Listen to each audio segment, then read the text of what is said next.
আল্লাহ পাক রব্বুল আলামিন বলেন, লাইন আশরাকতা লায়াহবাতান্না আমালুকা ওয়া লাতাকুনান্না মিনাল খাসিরিন। আল্লাহ রব্বুল আলামিন বলেন, ইয়া রাসূলুল্লাহ, হে ইয়া হাবিবাল্লাহ, আপনি যদি শিরক করেন আপনার সমস্ত আমল বরবাদ হয়ে যাবে। 20 বছর, 30 বছর, 40 বছর, 50 বছর ইবাদত বন্দেগী করলাম, আমার মালিকের সাথে শিরক করলাম, আল্লাহ তাআলার সমকক্ষ মনে করলাম, অন্য কাউকে ইবাদতের উপযুক্ত মনে করলাম। আল্লাহ রব্বুল আলামিন বলেন, আমাদের জীবনের সমস্ত আমল মুহূর্তের মধ্যে বরবাদ হয়ে যাবে।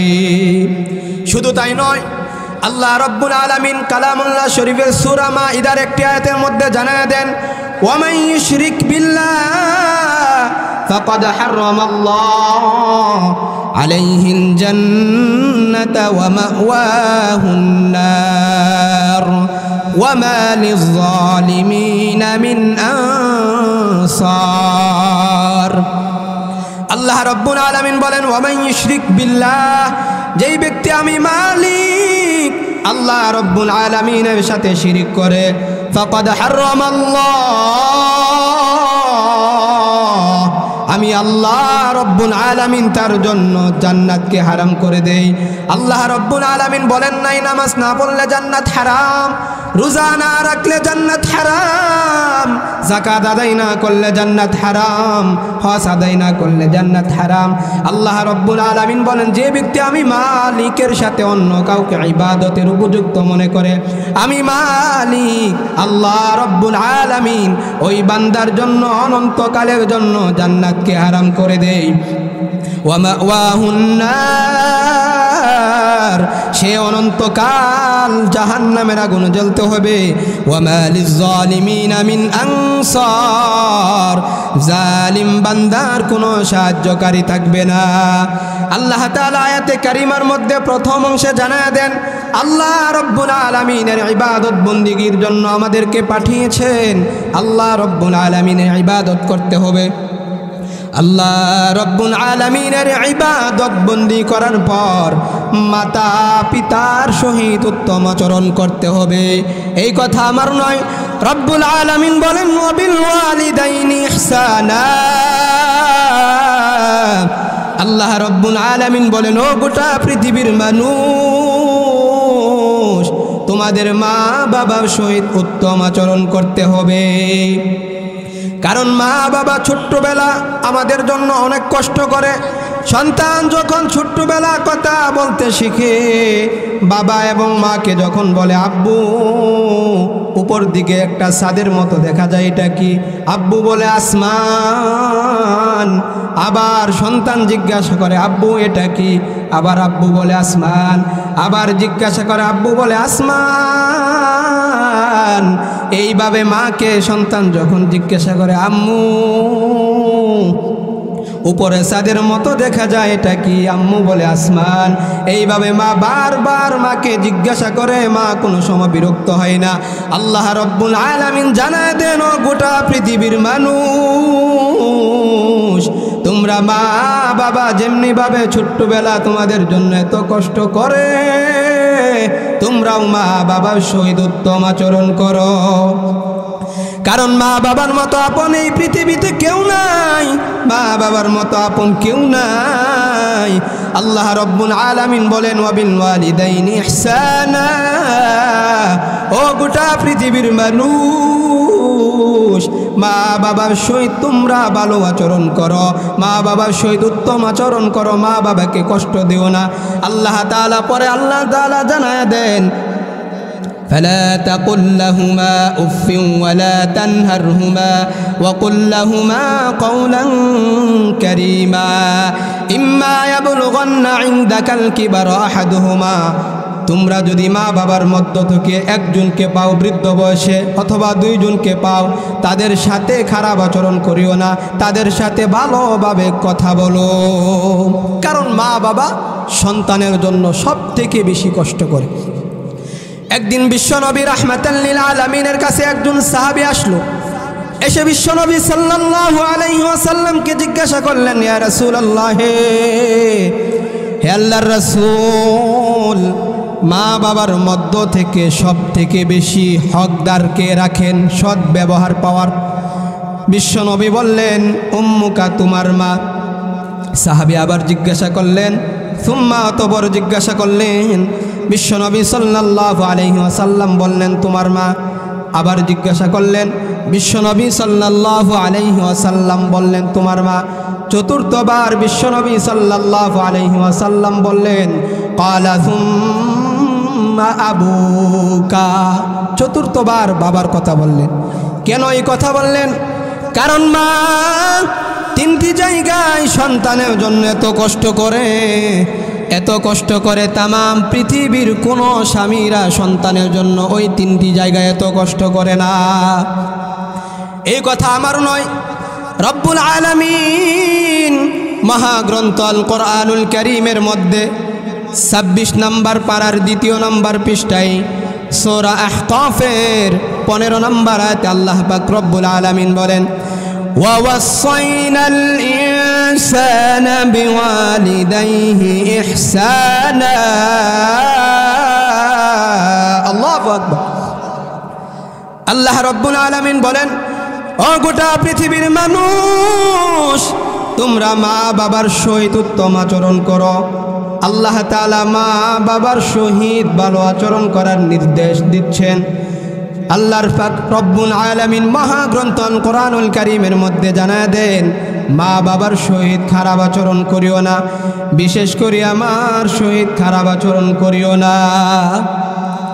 কারণ মা তিনটি জায়গায় এত কষ্ট করে, এত কষ্ট করে, একমাত্র মা ব্যতীত, আল্লাহ ব্যতীত তামাম পৃথিবীর কেউ জানে না।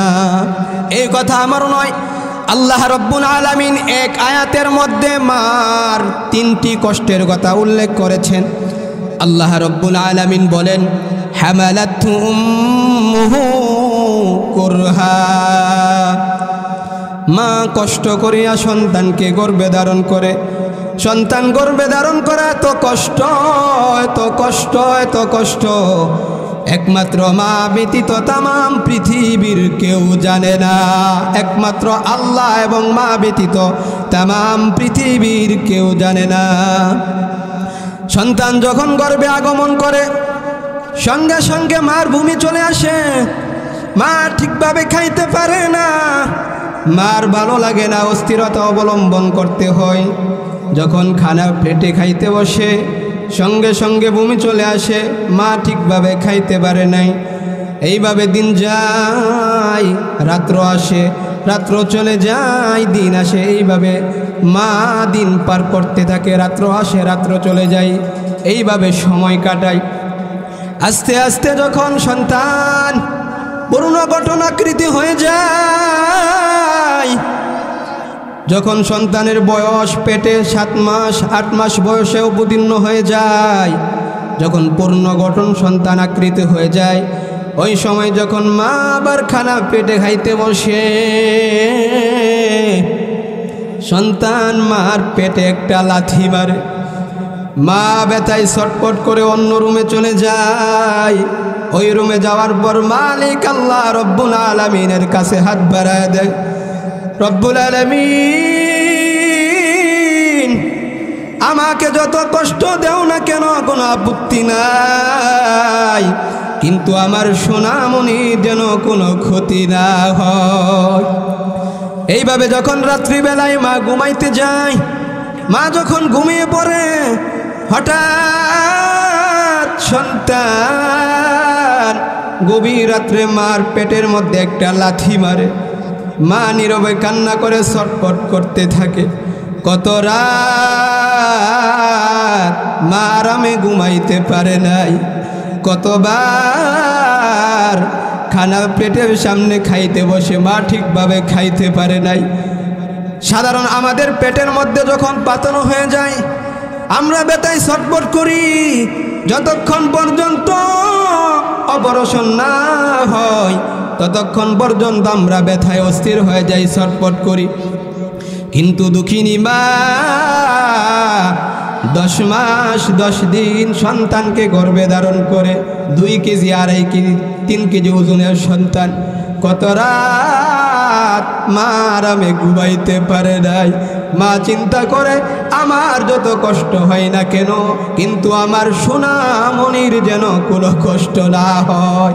মালিক আল্লাহ রব্বুল আলামিনের কাছে দুহাত বাড়ায় দেয়, রব্বুল আলামিন আমার যত কষ্ট হোক না কেন, কিন্তু আমার সন্তানের যেন কষ্ট না হয়। আল্লাহ রব্বুল আলামিন মহাগ্রন্থ আল কোরআনুল কারীমের মধ্যে জানায় দেন, হামালাতহু উম্মুহু কুরহা ওয়া ওয়াদাআতহু কুরহা। আল্লাহ রব্বুল আলামিন বলেন, এক নাম্বার মা কষ্ট করিয়া সন্তানকে গর্ভে ধারণ করে। দুই নাম্বার আল্লাহ রব্বুল আলামিন বলেন ওয়া ওয়াদাআতহু কুরহা, মা কষ্ট করিয়া সন্তানকে প্রসব করে। প্রসব বেদনা এত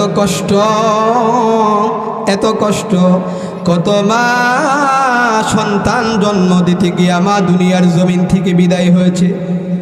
বেশি আগের ঘটনা নয়, আমাদের বাড়ির পাশে গফরগাঁও, গত বছর মা সন্তান জন্ম দিতে গিয়া দুনিয়ার জমিন থেকে মা বিদায় হয়েছে। বাংলাদেশের মধ্যে কত মা সন্তান জন্ম দিতে গিয়ে বিদায় হয়ে যায়।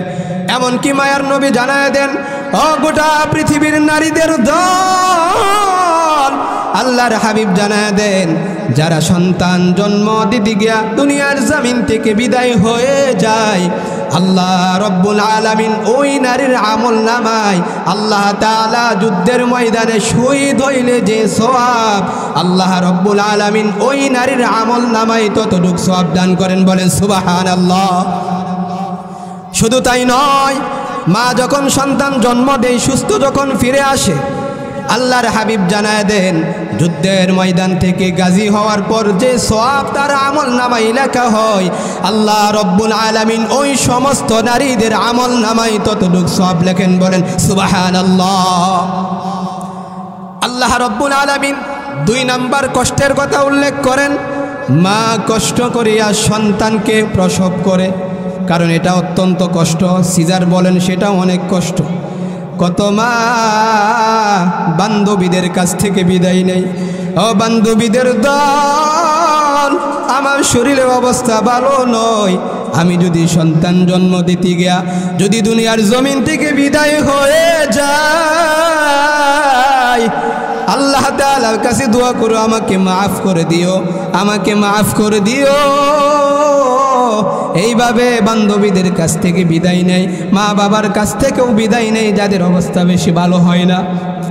এমনকি স্বামীর কাছ থেকে বিদায় নেয়, স্বামী আমার তোমার খেদমত ঠিকভাবে করতে পারি নাই, যদি সন্তান জন্ম দিতে গিয়ে আমার সমস্যা হয়ে যায়, আমার সমস্যাও কোনো আফসোস নাই, কিন্তু আমার সোনামণি আমার সন্তানের জন্য কোনো সমস্যা না হয়। এইভাবে স্বামীর কাছ থেকে বিদায় নেই, স্বামী আমার যদি সন্তান জন্ম দিতে গিয়ে আমার সমস্যা হয়ে যায়, কোনো দাবি রাখিও না, কোনো দাবি রাখিও না। আল্লাহ রব্বুল আলামিন দুই নাম্বার কষ্টের কথা উল্লেখ করেন। আল্লাহ রব্বুল আলামিন বলেন, গোটা পৃথিবীর নারীরা দুই নাম্বার কষ্ট করেন, প্রসব বেদনা, অনেক কষ্ট। এটা আল্লাহ তাআলা ব্যতীত, মা ব্যতীত তামাম পৃথিবীর কেউ জানে না। তিন নাম্বার আল্লাহ রব্বুল আলামিন বলেন, ওয়াহামলুহু ওয়া ফিসালুহু 30 শাহরা। তিন নাম্বার, মা কষ্ট করিয়া সন্তানকে দুধ পান করায়। দুধ পান করানো অত্যন্ত কষ্ট, একমাত্র মা বোনেরা জানেন। এজন্যই অনেক মানুষ, অনেক আধুনিক জগতের মা বোনেরা, অনেক আধুনিক জগতের মা বোনেরা তারা ওষুধ খেয়ে দুধকে শুকিয়ে ফেলে।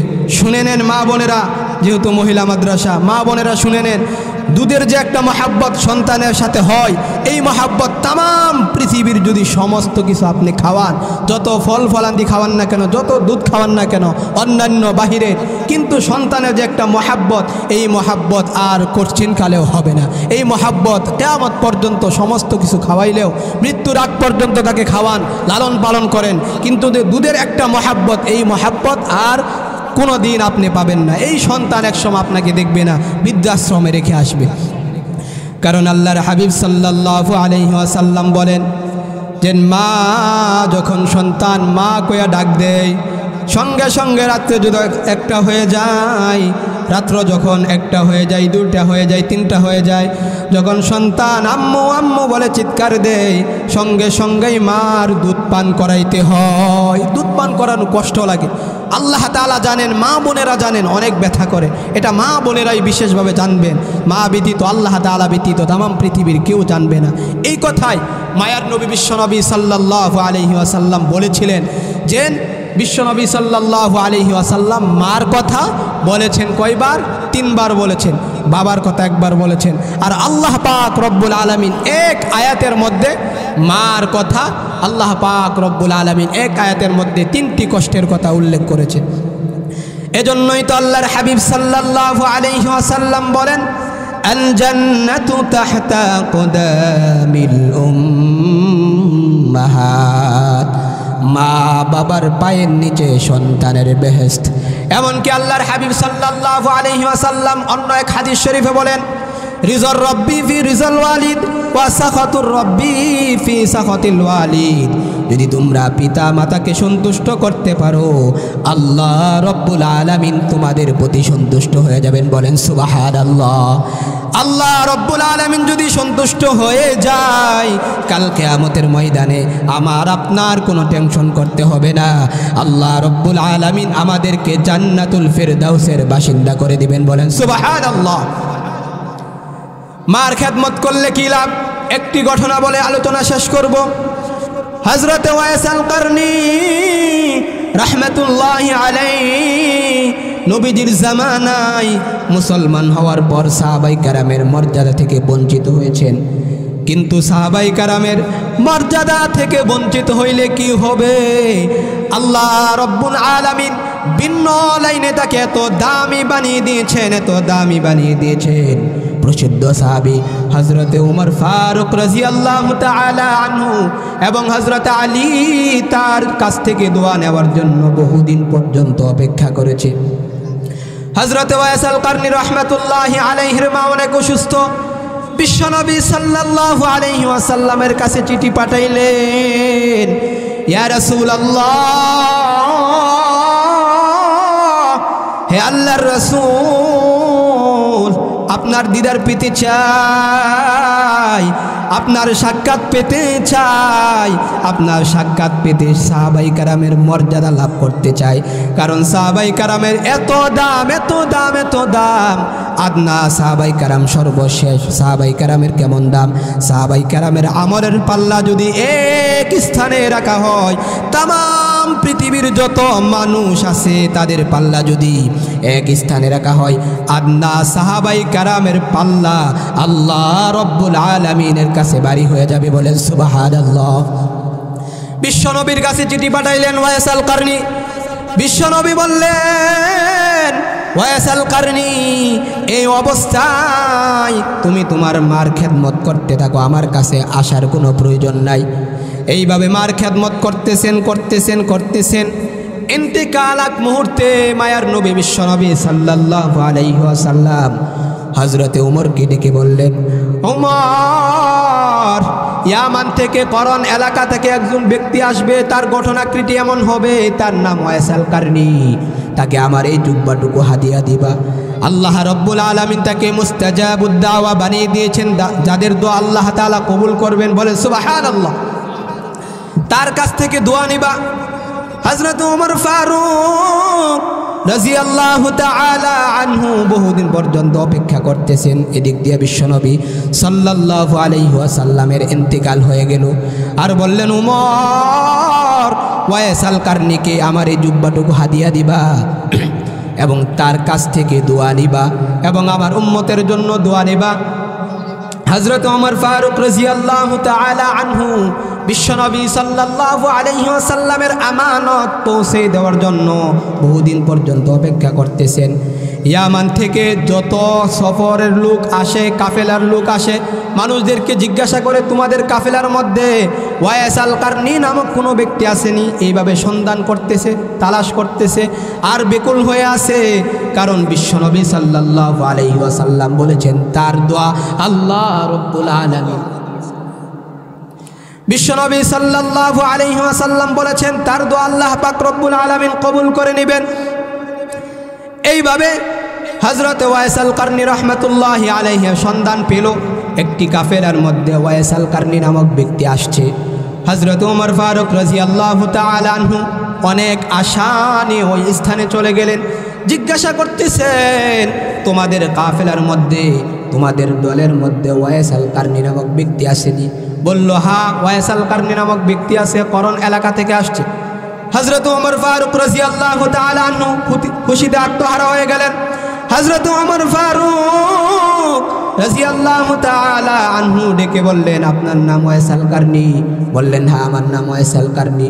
তখন বিশ্বনবী সাল্লাল্লাহু আলাইহি ওয়াসাল্লামের জুব্বাটুকু হাদিয়া দিলেন আর বললেন আমার জন্য দোয়া করে দেন। ওয়াইস আল কারনি খলিফাতুল মুসলিম হযরত ওমর ফারুক রাদিয়াল্লাহু তাআলা আনহুকে কিভাবে যেন চিনতেছেন, বলতেছেন আপনি নি খলিফাতুল মুসলিমিন হযরত ওমর ফারুক? বললেন হ্যাঁ আমি খলিফাতুল মুসলিমিন হযরত ওমর ফারুক। ওয়াইস আল কারনি বললেন আপনি কেন আমার কাছ থেকে দোয়া নিচ্ছেন, দোয়া চাচ্ছেন? কারণ আল্লাহ পাক রব্বুল আলামিন আপনার মাকামে তো উপরে উঠিয়ে দিয়েছেন 10 জন সাহাবায়ে কেরাম যাদেরকে জান্নাতের টিকিট দিয়েছেন, তাদের মধ্যে 2 নাম্বার হযরত ওমর বলে বিশ্বনবী সাল্লাল্লাহু আলাইহি ওয়াসাল্লাম বলেছেন আপনার দোয়া আল্লাহ রব্বুল আলামিন সরাসরি কবুল করে নেন, কিন্তু আপনার আমল কি জানতে চাই। হযরত ওয়াইস আল কারনি রাহমাতুল্লাহি আলাইহি চোখের পানি ছেড়ে কান্না করে আর বলে ও খলিফাতুল মুসলিমিন, আমার কোনো বাড়তি আমল নয়, আমার একটি আমল আছে। আমি মার খেদমত করতাম, মার খেদমত সর্ব অবস্থায় করতাম, মা সব সময় দোয়া করত আল্লাহ আমার সন্তানকে জান্নাতে থাকতে দিও। মার খেদমতের কারণে আল্লাহ পাক রব্বুল আলামিন এই পর্যন্ত আসার তৌফিক দান করেছেন। এজন্যই মাতা পিতার সহিত খারাপ আচরণ করা যাবে না। কারণ আমি যেই হাদিস শরীফ তিলাওয়াত করেছি, আল্লাহর হাবিব সাল্লাল্লাহু আলাইহি ওয়াসাল্লাম বলেন হুমা জান্নাতুকা ওয়া নারুকা, তোমার মা বাবা তোমার জান্নাত কিংবা জাহান্নাম। মা বাবার খেদমত করে দুনিয়ার জমিন থেকে জান্নাত অর্জন করতে পারবে, মা বাবাকে অসন্তুষ্ট করে অবাধ্য হয়ে দুনিয়ার জমিন থেকে জাহান্নাম অর্জন করতে পারবে। এজন্যই আল্লাহ পাক রব্বুল আলামিন সকলকে, আমরা এখানে যারা বসলাম আমাদের সকলকে মা বাবার খেদমত করে জান্নাতের পথকে সুগম করার তৌফিক দান করেন, বলেন আমিন। ওয়া আখিরু দাওয়ানা আলহামদুলিল্লাহি রাব্বিল আলামিন। আসসালামু আলাইকুম ওয়া রাহমাতুল্লাহ।